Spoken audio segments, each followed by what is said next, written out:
너는 정말 내 안에서 살고 있느냐?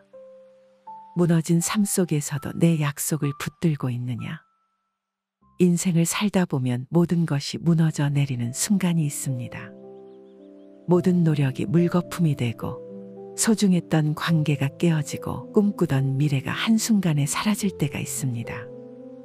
그런 순간 우리는 스스로에게 묻습니다. 이제 어떻게 해야 하나? 내 삶은 다시 세워질 수 있을까? 오늘 우리는 이 질문에 대한 하나님의 응답을 함께 살펴보려 합니다.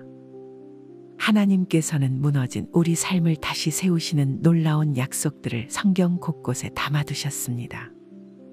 그 약속들은 단순한 위로의 말이 아닌 살아계신 하나님께서 직접 우리에게 주신 신실한 언약입니다. 예레미야 애가 3장 22-23절은 이렇게 말씀합니다. 여호와의 인자와 긍휼이 무궁하심으로 우리가 진멸되지 아니함이니이다. 이것들이 아침마다 새로우니 주의 성실하심이 크시도소이다. 하나님의 인자와 긍휼은 매일 아침 새롭게 우리를 찾아옵니다. 어제의 실패와 상처, 아픔이 오늘까지 이어질 필요가 없습니다. 하나님께서는 새로운 시작을 약속하십니다. 인생에서 가장 큰 고통 중 하나는 실패입니다. 노력했지만 이루지 못한 일, 최선을 다했지만 놓친 기회, 한때 가졌지만 지키지 못한 축복까지. 실패는 우리의 자존감을 무너뜨리고 깊은 절망으로 이끕니다. 하지만 성경에서 하나님은 실패한 사람들을 통해 가장 위대한 일을 이루셨습니다. 베드로를 보십시오. 예수님을 절대 부인하지 않겠다고 호언장담했지만 결국 3번이나 부인했습니다. 그러나 예수님은 부활 후 베드로를 찾아가 내 양을 먹이라 말씀하셨습니다. 베드로의 실패가 그의 소명을 막지 못했습니다. 오히려 그 실패는 더 겸손하고 강한 믿음의 사람으로 그를 빚어냈습니다. 고린도후서 12장 9절에서 바울은 이렇게 고백합니다. 내게 이르시기를 내 은혜가 내게 족하도다. 이는 내 능력이 약한 데서 온전하여짐이라 하신지라. 그러므로 도리어 크게 기뻐함으로 나의 여러 약한 것들에 대하여 자랑하리니 이는 그리스도의 능력이 내게 머물게 하려 함이라. 하나님은 우리의 약함과 실패를 통해 일하시기를 기뻐하십니다. 실패가 마지막 종착점이 아니라 하나님의 능력이 드러날 무대가 됩니다. 다윗의 삶을 생각해 보십시오. 간음과 살인이라는 심각한 죄를 저질렀지만 하나님은 그를 버리지 않으셨습니다. 시편 51편에서 다윗은 자신의 죄를 철저히 회개하고 하나님께 돌아왔습니다. 하나님은 그를 용서하셨고 그의 회복된 이야기는 수천 년이 지난 지금도 우리에게 소망을 줍니다. 실패했다고 모든 것이 끝난 것이 아닙니다. 오히려 실패는 하나님께 더 깊이 의지하게 만드는 전환점이 될 수 있습니다. 로마서 8장 28절은 우리에게 약속합니다. 우리가 알거니와 하나님을 사랑하는 자, 곧 그의 뜻대로 부르심을 받은 자들에게는 모든 것이 합력하여 선을 이루느니라. 여기서 모든 것은 성공뿐 아니라 실패도 포함합니다. 하나님은 우리의 실패까지도 사용하셔서 선한 목적을 이루어 가십니다. 당신의 실패가 마지막이 아님을 기억하십시오. 사랑하는 사람을 잃었을 때, 건강을 잃었을 때, 일자리나 재산, 꿈을 잃었을 때, 상실의 아픔은 우리 영혼을 깊이 시리게 합니다. 마치 내 존재의 일부가 떨어져 나간 것 같은 공허함과 아픔이 찾아옵니다. 예수님은 이러한 상실의 고통을 아십니다. 그분은 십자가 위에서 모든 것을 이루셨습니다. 하나님과의 교제, 제자들의 지지, 심지어 생명까지도 이루셨습니다. 그러나 그 상실은 부활이라는 더 큰 영광으로 이어졌습니다. 상실 후에 찾아온 회복은 이전보다 더 크고 깊었습니다. 이사야 61장 3절은 이렇게 약속합니다. 무릇 시온에서 슬퍼하는 자에게 화관을 주어 그 죄를 대신하며 기쁨의 기름으로 그 슬픔을 대신하며 찬송의 옷으로 그 근심을 대신하시고 그들이 의의 나무 곧 여호와께서 심으신 그 영광을 나타낼 자라 일컬음을 받게 하려 하심이라.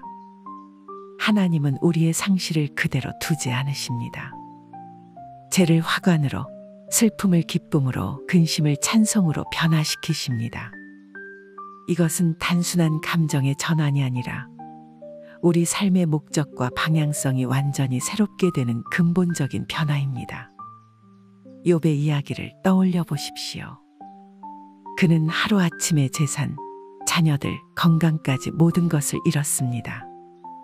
끔찍한 상실의 고통 속에서도 그는 하나님을 붙들었습니다. 그리고 마침내 하나님은 그의 모든 것을 회복시키셨고 이전보다 더 많은 축복을 부어주셨습니다. 욥기 42장 10절은 말씀합니다. 여호와께서 욥의 공경을 돌이키시고 욥에게 이전 모든 소유보다 갑절이나 주신지라. 당신이 잃어버린 것이 무엇이든 하나님은 그것을 회복시키실 수 있습니다. 때로는 똑같은 형태가 아닐 수도 있지만 그 회복은 더 깊고 의미 있는 방식으로 이루어질 것입니다. 인간관계는 우리에게 가장 큰 기쁨을 줄 수도 있지만 가장 깊은 상처를 남기기도 합니다. 배신, 오해, 갈등, 단절. 이런 상처들은 오래도록 우리 마음속에 남아 새로운 관계를 두려워하게 만듭니다. 예수님은 관계의 상처를 깊이 이해하십니다. 그분은 가장 가까운 제자 유다에게 배신당했고 베드로에게 부인당했으며 십자가 위에서는 모든 제자들에게 버림받았습니다. 하지만 부활 후 예수님은 그들을 찾아가 관계를 회복하셨습니다. 에베소서 4장 32절은 이렇게 권면합니다. 서로 친절하게 하며 불쌍히 여기며 서로 용서하기를 하나님이 그리스도 안에서 너희를 용서하심과 같이 하라. 하나님께서는 우리가 먼저 다가가 깨어진 관계를 회복하길 원하십니다. 그것이 쉽지 않기에 하나님은 자신이 먼저 우리를 용서하신 것처럼 우리도 다른 사람을 용서할 수 있는 힘을 주십니다. 요셉의 삶을 생각해 보십시오. 형제들에게 팔려 노예가 되고 감옥에 갇히는 등 극심한 관계의 상처를 경험했지만 결국 그는 형제들을 용서했습니다. 창세기 10장 20절에서 요셉은 이렇게 말합니다. 당신들은 나를 해하려 하였으나 하나님은 그것을 선으로 바꾸사 오늘과 같이 많은 백성의 생명을 구원하게 하시려 하셨나니. 때로는 관계의 회복이 즉시 이루어지지 않을 수도 있습니다. 하지만 우리가 용서하고 화해하려는 마음을 갖는 것이 중요합니다. 하나님은 그 과정 속에서 우리의 마음을 치유하시고 때가 되면 관계의 회복도 이루어 주십니다. 시편 147편 3절은 이렇게 약속합니다. 상심한 자들을 고치시며 그들의 상처를 싸매시는도다. 하나님은 관계의 상처로 아픈 당신의 마음을 싸매시고 치유하기 원하십니다. 그분은 단절된 깨어진 관계까지도 회복시키는 전문가이십니다. 불확실한 미래 앞에서 우리는 종종 두려움과 불안에 사로잡힙니다. 내일은 어떻게 될까? 이 상황이 나아질까? 앞으로 어떻게 살아가야 할까? 라는 질문들이 우리를 밤새 깨어있게 합니다. 이사야 41장 10절에서 하나님은 이렇게 약속하십니다. 두려워하지 말라. 내가 너와 함께 함이라. 놀라지 말라. 나는 내 하나님이 됨이라. 내가 너를 굳세게 하리라. 참으로 너를 도와주리라. 참으로 나의 의로운 오른손으로 너를 붙들리라. 이 구절에는 5가지 약속이 담겨 있습니다. 첫째, 하나님의 임재. 내가 너와 함께 함이라. 둘째, 하나님의 관계. 나는 내 하나님이 됨이라. 셋째, 하나님의 강건함. 내가 너를 굳세게 하리라. 넷째, 하나님의 도움. 참으로 너를 도와주리라. 5번째, 하나님의 보호. 나의 의로운 오른손으로 너를 붙들리라. 이 약속들은 우리의 모든 두려움과 불안을 잠재울 수 있는 능력을 갖고 있습니다. 빌립보서 4장 6-7절도 우리에게 말씀합니다. 아무것도 염려하지 말고 다만 모든 일에 기도와 간구로 너희 구할 것을 감사함으로 하나님께 아뢰라. 그리하면 모든 지각에 뛰어난 하나님의 평강이 그리스도 예수 안에서 너희 마음과 생각을 지키시리라. 하나님은 우리의 염려와 불안을 그분의 평강으로 대체하길 원하십니다.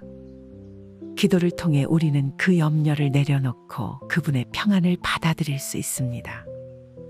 다니엘의 친구들인 사드락, 메삭, 아벳느고를 생각해 보십시오. 그들은 풀무불 앞에서도 두려워하지 않았습니다. 왜일까요? 그들은 하나님께서 구원하실 수 있음을 알았기 때문입니다. 하지만 더 중요한 것은 설령 구원하지 않으시더라도 그들은 우상에게 절하지 않겠다고 결단했다는 점입니다. 다니엘 3장 17-18절에서 그들은 이렇게 말합니다. 우리가 섬기는 하나님이 계시다면 우리를 맹렬히 타는 풀무불 가운데에서 능히 건져내시겠고 왕의 손에서도 건져내시리이다. 그렇게 하지 아니하실지라도 왕이여 우리가 왕의 신들을 섬기지도 아니하고 왕이 세우신 금 신상에게 절하지도 아니할 줄을 아옵소서. 이것이 바로 참된 믿음입니다. 하나님께서 구원하실 것을 알되 설령 그렇지 않더라도 하나님을 신뢰하는 것입니다. 이러한 믿음은 어떤 두려움이나 불안도 이겨낼 수 있는 힘을 줍니다. 세상에서 가장 깊은 고통 중 하나는 외로움입니다. 주변에 사람들이 많아도 때로는 아무도 나를 진정으로 이해하지 못한다는 느낌, 혼자라는 감각이 우리를 덮칩니다. 히브리서 13장 5절 후반부는 이렇게 약속합니다. 내가 결코 너희를 버리지 아니하고 너희를 떠나지 아니하리라. 여기서 결코라는 단어는 절대적인 확신을 담고 있습니다. 어떤 상황에서도, 어떤 실패 속에서도, 어떤 어려움 속에서도 하나님은 우리를 떠나지 않으십니다. 사람들은 우리를 떠날 수 있지만 하나님은 결코 그렇지 않습니다. 마태복음 28장 20절에서 예수님은 이렇게 약속하셨습니다. 내가 세상 끝날까지 너희와 항상 함께 있으리라. 항상이라는 단어는 모든 순간, 모든 상황을 포함합니다. 우리가 어디에 있든 어떤 상황에 처해 있든 예수님은 항상 함께 계십니다. 엘리야의 이야기를 생각해 보십시오. 그는 갈멜산에서 큰 승리를 거둔 후 이세벨의 위협으로 도망쳐 광야에서 완전히 외롭고 절망적인 상태에 빠졌습니다. 그러나 그때 하나님은 그를 찾아오셔서 세미한 음성으로 말씀하셨습니다.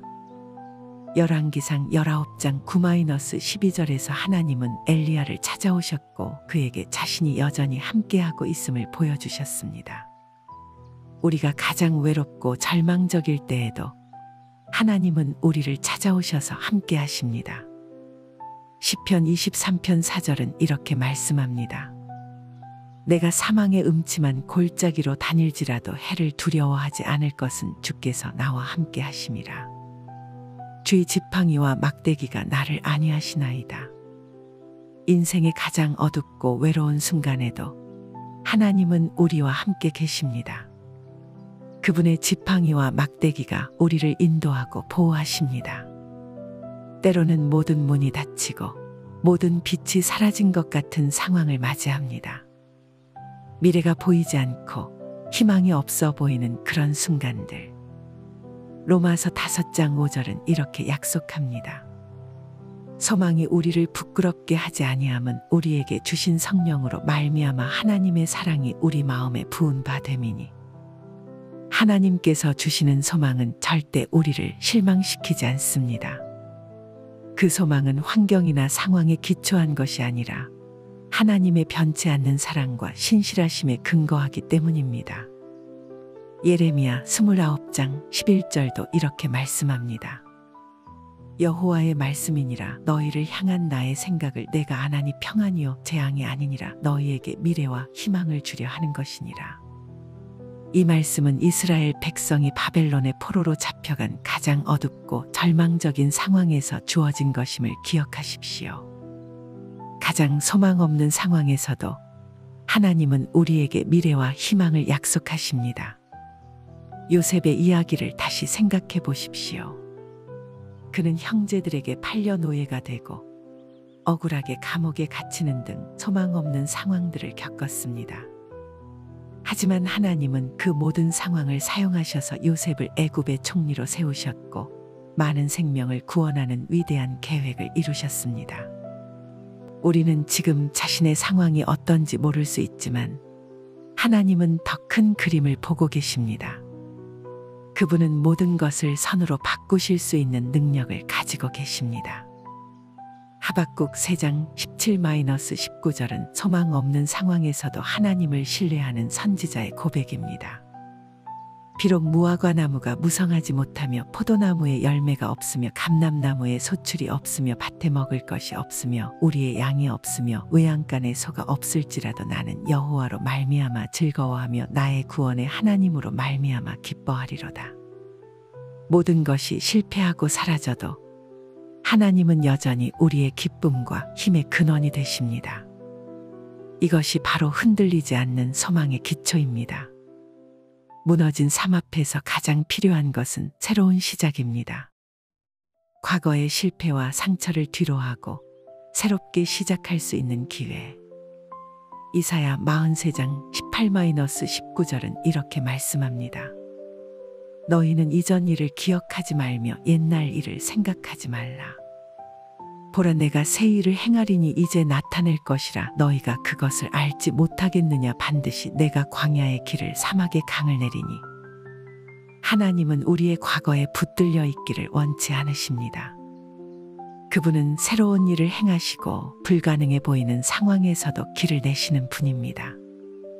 광야의 길을 사막의 강을 내시는 하나님입니다. 고린도후서 5장 17절도 이렇게 선언합니다. 그런즉 누구든지 그리스도 안에 있으면 새로운 피조물이라. 이전 것은 지나갔으니 보라 새 것이 되었도다. 예수 그리스도 안에서 우리는 완전히 새로운 피조물이 됩니다. 과거의 실패, 죄, 상처는 더 이상 우리를 정의하지 않습니다. 우리는 하나님의 은혜로 새로운 정체성을 받았습니다. 람에게 아들 노아를 생각해 보십시오. 그의 이름은 안식을 의미하며 그의 아버지 라멕은 여호와께서 저주하신 이 땅으로 인한 우리의 수고와 손의 괴로움에서 이 아들이 우리를 안위하리라 말했습니다. 노아의 시대는 땅이 죄악으로 가득 차 있었고 하나님께서는 홍수로 세상을 심판하셨습니다. 그러나 그 심판 후에는 새로운 시작이 있었습니다.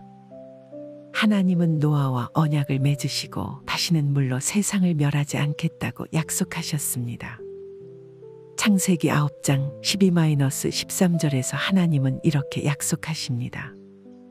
하나님이 이르시되 내가 나와 너희와 및 너희와 함께하는 모든 생물 사이에 영원히 세우는 언약의 증거는 이것이니 내가 내 무지개를 구름 속에 두었나니 이것이 나와 세상 사이의 언약의 증거니라. 무지개는 심판 후 새로운 시작의 상징입니다.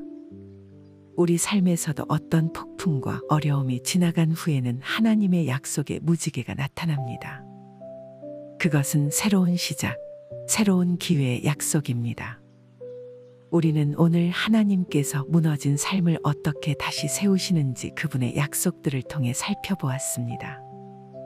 실패 속에서도, 상실 속에서도, 관계의 상처 속에서도, 두려움과 불안 속에서도, 외로움 속에서도, 소망 없는 상황에서도 하나님은 우리를 다시 세우시는 약속을 주셨습니다. 그리고 그분은 새로운 시작을 약속하셨습니다. 시편 147편 3절은 우리 모두에게 말씀합니다. 상심한 자들을 고치시며 그들의 상처를 싸매시는도다. 당신이 지금 어떤 상황에 있든 얼마나 무너진 느낌이 들든 하나님은 당신의 상처를 싸매시고 치유하기 원하십니다. 그분은 무너진 당신의 삶을 다시 세우실 것입니다. 요한복음 10장 10절에서 예수님은 이렇게 약속하셨습니다. 도둑이 오는 것은 도둑질하고 죽이고 멸망시키려는 것이요 내가 온 것은 양으로 생명을 얻게 하고 더 풍성히 얻게 하려는 것이라.